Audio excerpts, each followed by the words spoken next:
ఈసారి కార్తీక పౌర్ణమి ఎప్పుడు అంటే నవంబర్ 26వ తేదీనా లేక నవంబర్ 27వ తేదీనా అనే ధర్మ సందేహం అందరిలోనూ ఉంది. అంతేకాదు కార్తీక పౌర్ణమి రోజు ప్రతి ఒక్కరూ కూడా 365 వత్తుల దీపాన్ని వెలిగిస్తారు. ఎంతో పవిత్రమైన కార్తీక పౌర్ణమి గడియల్లో 365 వత్తుల దీపాన్ని వెలిగిస్తే 365 రోజులు అంటే సంవత్సరం మొత్తం దీపాన్ని వెలిగించిన ఫలితం కలుగుతుందని చాలామంది నమ్ముతారు. మరి ఏ రోజు అంటే నవంబర్ 26వ తేదీనా లేక నవంబర్ 27వ తేదీనా?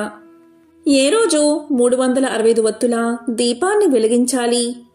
ఇంతటి విశేషమైన కార్తీక పౌర్ణమిని ఏ రోజు చేసుకోవాలి అనే సందేహం అందరిలోనూ ఉంది. దానికి సమాధానం ఇప్పుడు ఈ వీడియోలో తెలుసుకుందాం. మాసాలన్నిటిలో విశేషమైన మాసం కార్తీక మాసం. పౌర్ణమి రోజు చంద్రుడు కృతికా నక్షత్రంలో సంచరించడం వల్ల ఈ మాసానికి కార్తీక మాసము అనే పేరు వచ్చింది. కార్తీక పౌర్ణమి రోజు ఎన్నో పూజలు, నోములు, వ్రతాలు ఆచరిస్తాం. ఎవరైతే కార్తీక పౌర్ణమి రోజు పూజలు చేస్తారో 365 వత్తుల దీపాన్ని వెలిగిస్తారు. ఆ ఇంట్లో సాక్షాత్తు ఆ శివ పార్వతులు, లక్ష్మీనారాయణులు కొలువై ఉంటారు. ఆ ఇల్లు ఎప్పుడూ నిత్యము సిరి సంపదలతో తులతూగుతూ ఉంటుంది. కాబట్టి 365 వత్తుల దీపాన్ని ఎప్పుడు వెలిగిస్తే కోటి జన్మల పుణ్యం కలుగుతుందో ఇప్పుడు ఈ వీడియోలో తెలుసుకుందాం. అలాగే కార్తీక పౌర్ణమి స్నానం ఏ రోజు చేయాలి అంటే నవంబర్ 26వ తేదీ చెయ్యాలా లేక నవంబర్ 27వ తేదీ చెయ్యాలా అనే విషయం కూడా మనం తెలుసుకుందాం. కార్తీక పౌర్ణమి రోజు రాత్రి పౌర్ణమి గడియలకు ఎంతో విశేషత ఉంటుంది. ఈ రోజు రాత్రి పున్నమి చంద్రుడి వెన్నెల్లో అమృతం ఉంటుంది. అలా ఉన్న సమయంలో మనం ఏం చేసినా సరే కోటి జన్మల పుణ్యం వస్తుంది. ఇలా రాత్రి సమయంలో పౌర్ణమి గడియలు ఉన్న రోజే ప్రకృతిలో కూడా నిద్రాణమై ఉన్న కొన్ని శక్తులు యాక్టివేట్ అవుతాయి. ఆ శక్తులను మనం పొందాలి అంటే ఆ రోజు పౌర్ణమి గడియల్లో శివారాధన తప్పకుండా చేయాలి. పూర్ణిమ చంద్రుడు ఉన్న సమయంలో వెన్నెల్లో గడపాలి. మన శరీరానికి వెన్నెల తగిలేలా చూసుకోవాలి. అలా చేస్తే అందులోని అమృతత్వం మన శరీరంలోకి ప్రవేశిస్తుంది. మరి ఇంతటి విశేషమైన పౌర్ణమి గడియలు ఏ రోజు ఉన్నాయి? నవంబర్ 26వ తేదీనా లేక నవంబర్ 27వ తేదీనా అనేది ఇప్పుడు తెలుసుకుందాం. ఎప్పుడైనా సరే కార్తీక పౌర్ణమి అంటే ఆ రోజు రాత్రి పౌర్ణమి గడియలు ఉండాలి. అలాగే కృతికా నక్షత్రం కూడా ఉండాలి. ఇలా కార్తీక పౌర్ణమి మరియు కృతికా నక్షత్రం కలిసిన అద్భుత సమయాన్ని కార్తీక పౌర్ణమిగా మన పురాణాలు చెబుతున్నాయి. మరి ఈసారి కృతికా నక్షత్రం మరియు పౌర్ణమి గడియలు ఏ రోజు ఏ సమయంలో వచ్చాయో ఇప్పుడు చూద్దాం. ఇది తెలియాలంటే పౌర్ణమి గడియలు ఎప్పుడు మొదలయ్యాయో తెలుసుకుందాం. పౌర్ణమి గడియలు నవంబర్ 26వ తేదీ మధ్యాహ్నం 3:53 ప్రారంభమై నవంబర్ 27వ తేదీ మధ్యాహ్నం 2:45 వరకు కార్తీక పౌర్ణమి గడియలు ఉన్నాయి. ఇక కృతికా నక్షత్రం వచ్చేసి పౌర్ణమి గడియలకు కొంచెం ముందుగా అంటే నవంబర్ 26వ తేదీ మధ్యాహ్నం 2:05 ప్రారంభమై నవంబర్ 27వ తేదీ మధ్యాహ్నం 1:35 వరకు కృతికా నక్షత్రం ఉంది. ఇక్కడ మనం చూస్తే ఈసారి కృతికా నక్షత్రం దాదాపు పౌర్ణమి గడియలతోనే మొదలై పౌర్ణమి గడియలు మొత్తం కృతికా నక్షత్రం కలిసి ఉంది. చాలామంది కార్తీక పౌర్ణమిని ఈ కృతికా నక్షత్రాన్ని ఆధారంగా చేసుకుంటారు. ఈసారి మనకు నవంబర్ 26వ తేదీనే రాత్రి పౌర్ణమి గడియలు మరియు కృతికా నక్షత్రం ఉన్నాయి. ఇలా పురాణాల్లో చెప్పిన విధంగా అంటే రాత్రి కార్తీక పౌర్ణమి గడియలు ఉండాలి, కృతికా నక్షత్రం ఉండాలి. ఇలా ఉన్న రోజే కార్తీక పౌర్ణమి చేసుకోవాలి. కాబట్టి నవంబర్ 26వ తేదీ ఆదివారం మాత్రమే ఇలా ఉంది. అంటే పౌర్ణమి గడియలు కృతికా నక్షత్రం ఉంది. కాబట్టి నవంబర్ 26వ తేదీ ఆదివారం మాత్రమే కార్తీక పౌర్ణమి చేసుకోవాలి. నవంబర్ 27వ తేదీ సోమవారం కూడా పౌర్ణమి గడియలు కృతికా నక్షత్రం ఉన్నా కూడా రాత్రి సమయంలో పౌర్ణమి గడియలు లేవు. కాబట్టి ఈసారి నవంబర్ 26వ తేదీ మాత్రమే కార్తీక పౌర్ణమిగా జరుపుకోవాలి. ఈ రోజే అంటే నవంబర్ 26వ తేదీ రాత్రి 365 వత్తుల దీపాన్ని వెలిగించాలి. నవంబర్ 26వ తేదీ దీపారాధన ఏ విధంగా చేయాలి, చేయకూడని తప్పులు ఏంటో ఇప్పుడు తెలుసుకుందాం. కార్తీక మాసం పౌర్ణమి రోజు అలాగే కార్తీక సోమవారాలు అమావాస్య రోజుల్లో ఈ 365 వత్తుల దీపాన్ని వెలిగించవచ్చు. 365 వత్తుల దీపాన్ని వెలిగించే సమయంలో కొన్ని పొరపాట్లు చేయకూడదు. ఈ విధంగా చేస్తే ఆ దీపాన్ని వెలిగించిన ఫలితం దక్కదు. 365 వత్తులు స్వయంగా ఎవరికి వారు ఇంట్లో చేసుకుంటే చాలా మంచిది. ముందుగా పత్తిని శుభ్రం చేసుకుని వత్తులు చేసుకుని 3 కట్టెలు కట్టాలి. 120, 120, 125 ఈ విధంగా 3 కట్టెలు కట్టడానికి 1 వత్తు కలిపి 365 వత్తులవుతాయి. వీటిని ఈ విధంగా సిద్ధం చేసుకున్నాక ఆవు నెయ్యిలో ఉంచాలి. వెలిగించే 1 గంట ముందు ఈ విధంగా ఆవు నెయ్యిలో ఉంచి తరువాత దీపాన్ని వెలిగించుకోవాలి. ఇంట్లో కానీ దేవాలయంలో కానీ తులసికోట ముందు కానీ మనం ఎక్కడ పూజ చేస్తామో అక్కడ శుభ్రంగా నీటితో కడిగి అష్టదళ పద్మం ముగ్గు వేసుకోవాలి. ఆ పద్మంపై పసుపు, కుంకుమ, అక్షింతలు, పువ్వులతో అలంకరించుకోవాలి. దానిపై పసుపు వినాయకుణ్ణి తమలపాకు మీద పెట్టాలి. ముందు పసుపు గణపతికి దీపారాధన చెయ్యాలి. ఏకహారతితో కానీ అగరవత్తులతో కానీ దీపాన్ని వెలిగించాలి. ఆ ప్రమిదకు పసుపు కుంకుమ బొట్లు పెట్టి కొన్ని అక్షింతలు వేసి అప్పుడు పసుపు గణపతిని పూజించాలి. ముందుగా పసుపు గణపతిని ఆవాహన చేసి వస్త్రం, యజ్ఞోపవీతం, గంధం, పసుపు, కుంకుమ, పువ్వులతో పూజించాలి. పసుపు వినాయకుడికి ధూపం చూపించిన తర్వాత దీపాన్ని కూడా చూపించి బెల్లాన్ని నైవేద్యంగా సమర్పించాలి. తాంబూలం కూడా పెట్టాలి. తరువాత కర్పూర హారతి ఇచ్చి మంత్రపుష్పం చెప్పుకుని అక్షింతలు, పువ్వులు వినాయకుడిపై వేసి ఆత్మ ప్రదక్షిణ చేసి స్వామి దగ్గర ఉన్న కొన్ని అక్షింతలను తలపైన వేసుకోవాలి. ఈ విధంగా పసుపు వినాయకుడికి పూజ పూర్తి చేసుకున్న తర్వాత మనం 365 వత్తుల దీపాన్ని వెలిగించాలి. ముందుగా 365 వత్తులను మట్టి ప్రమిదలో ఉంచి ఆ ప్రమిద కింద 1 తమలపాకును కానీ లేకపోతే ఇంకొక ప్రమిదను కానీ పెట్టి పసుపు కుంకుమలతో ఆ ప్రమిదను అలంకరించాలి. 1 కర్పూరపు బిళ్ళను 365 వత్తి మీద పెట్టి అగరవత్తితో కానీ ఏకహారతితో కానీ వత్తిని వెలిగించాలి. ఈ విధంగా దీపాన్ని వెలిగించే సమయంలో హరహర మహదేవ, శంభో శంకర అని కానీ ఓం నమశివాయ అనే పంచాక్షరి మంత్రాన్ని జపిస్తూ దీపాన్ని వెలిగించాలి. దీపం వెలిగించిన తర్వాత 365 వత్తుల దీపాన్ని పసుపు, కుంకుమ, పూలతో పూజించాలి. తరువాత ఆ దీపానికి ధూపం చూపించాలి. అలాగే దానికి చలిమిడి, వడపప్పు, పానకం నైవేద్యంగా సమర్పించాలి. అదేవిధంగా కొబ్బరికాయ కొట్టి నైవేద్యం సమర్పించాక చివరగా కర్పూర హారతి ఇవ్వాలి. ఈ విధంగా పూజ పూర్తయ్యాక ఆ ఒత్తి వెలుగుతూ ఉన్నంతసేపు మనం కార్తీక పురాణాన్ని చదివితే చాలా మంచిది. వీలు కాని వారు ఓం నమశివాయ అనే పంచాక్షరి మంత్రాన్నైనా జపించాలి. ఈ విధంగా 365 వత్తి ఆహుతి అయ్యే వరకు అక్కడే ఉండాలి. కానీ మధ్యలో వెళ్లిపోకూడదు. అలా మధ్యలో వెళ్లిపోతే దీపం వెలిగించిన ఫలితం దక్కదు. కాబట్టి చాలామంది ఇలా కుదరని వారు ఇంట్లోనే ఈ 365 వత్తుల దీపాన్ని వెలిగిస్తారు. ఉదయం నుంచి ఉపవాసం ఉండి పౌర్ణమి రోజు సాయంత్రం ఈ విధంగా దీపారాధన చేస్తారు.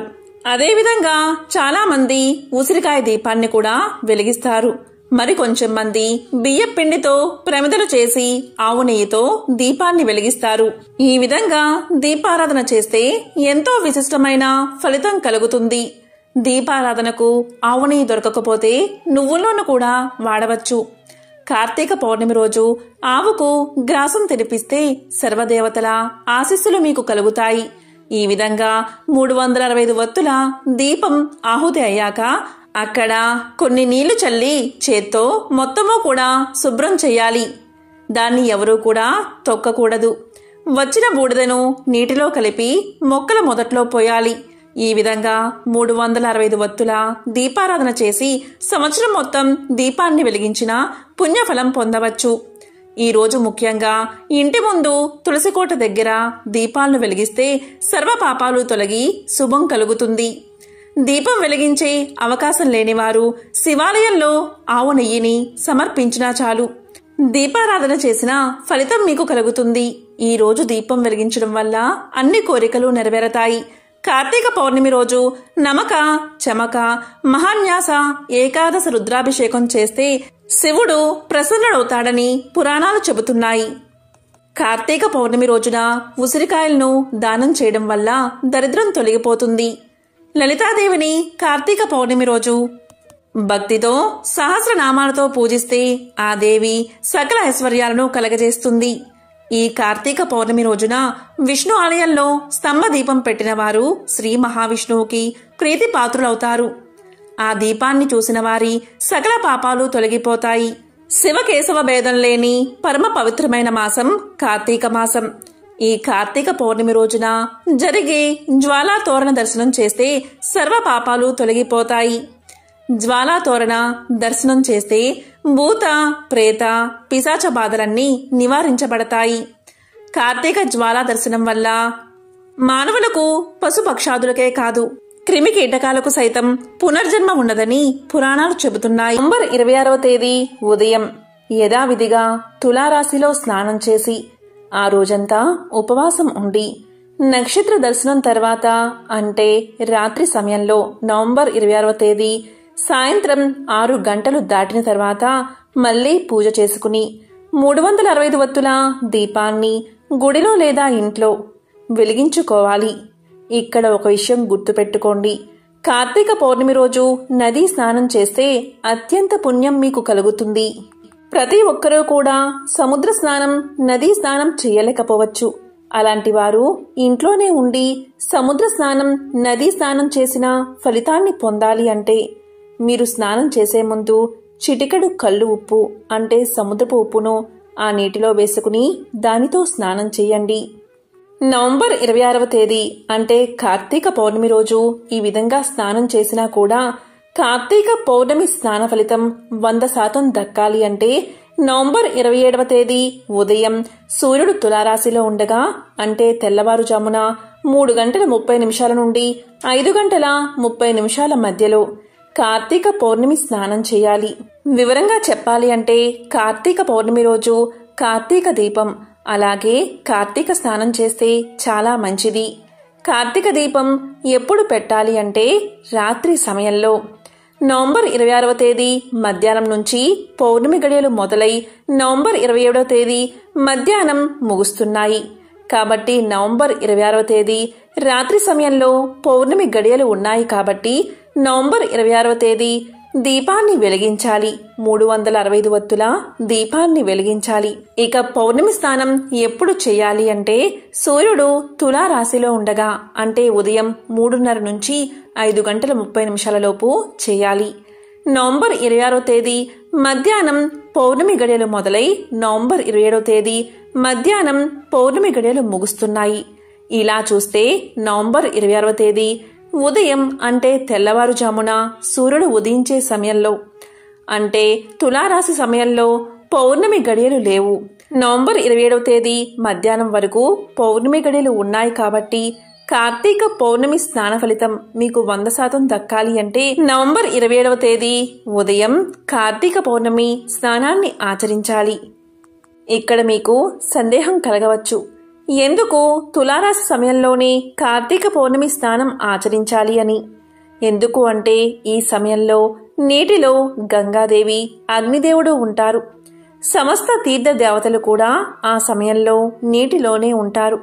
ఆ సమయంలో స్నానం చేస్తేనే మనం తెలిసి తెలియక చేసిన సమస్త పాపాలు ఆ గంగాదేవి పోగొడుతుంది. అందుకే ఈ సమయంలోనే స్నానాన్ని ఆచరించాలి. మీరు కార్తీక పౌర్ణమి స్నానాన్ని నవంబర్ 26వ తేదీ కూడా ఉదయం 3:30 నుంచి 5:30 లోపు చేసి ఆ రోజంతా ఉపవాసం ఉండండి. ఇక నక్షత్ర దర్శనం తర్వాత పూజ చేసుకుని 365 వత్తుల దీపాన్ని వెలిగించండి. అలాగే నవంబర్ 27వ తేదీ తెల్లవారుజామున కూడా కార్తీక పౌర్ణమి స్నానం ఆచరించండి.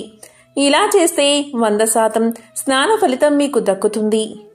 నవంబర్ 27వ తేదీ ఉదయం సూర్యుడు తులారాశిలో ఉండగానే స్నానం ఆచరిస్తే చాలా మంచిది.